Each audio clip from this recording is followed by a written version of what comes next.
বৃষ্টি স্নাত এক সন্ধ্যা। শহরের ব্যস্ত ফুটপাত ধরে হাঁটছিল রাহুল। হাতে একটা নীল ছাতা, কিন্তু তার মনটা যেন হাজারো মেঘে ঢাকা। অফিসের কাজ, ভবিষ্যৎ জীবনের অনিশ্চয়তা, সব মিলিয়ে একটা চাপা অস্বস্তি তাকে গ্রাস করে রেখেছিল। হঠাৎ একটা ছোট্ট ধাক্কা। রাহুল দেখল তার ছাতার নিচে চলে এসেছে একটি মেয়ে।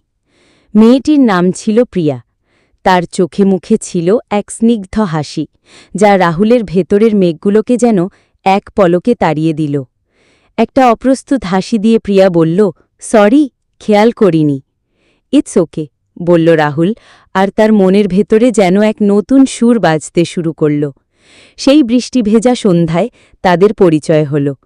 প্রথম কয়েকটা বাক্য, তারপর টুকটাক কথা। প্রিয়া জানালো সে একজন চিত্রশিল্পী। তার ক্যানভাসে রঙের খেলা, আর রাহুলের জীবনে সংখ্যার হিসাব। সম্পূর্ণ ভিন্ন দুটো জগতের মানুষ, কিন্তু তাদের মধ্যে যেন এক অদৃশ্য সুতোয় টান ছিল।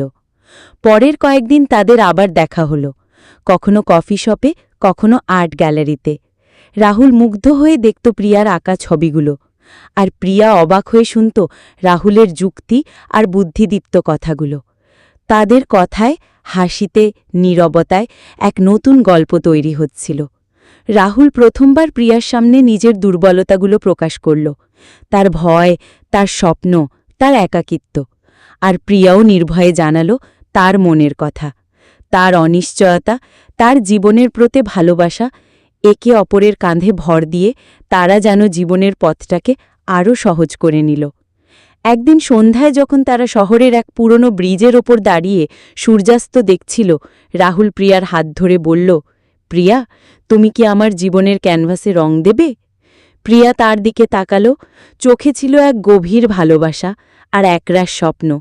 তার ঠোঁটের কোণে হাসিটা লেগেছিল। সে বলল, আমার জীবনের ক্যানভাসে তো তুমিই সবচেয়ে সুন্দর রং। সেই থেকে তাদের পথ চলা শুরু।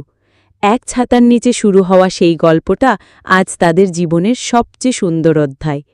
রাহুল আর প্রিয়া দুটো ভিন্ন জগতের মানুষ, কিন্তু তাদের ভালোবাসা তাদের এক করে দিয়েছে। তারা বুঝেছিল জীবনটা অঙ্ক দিয়ে চলে না, চলে ভালোবাসা আর বিশ্বাসের জোরে।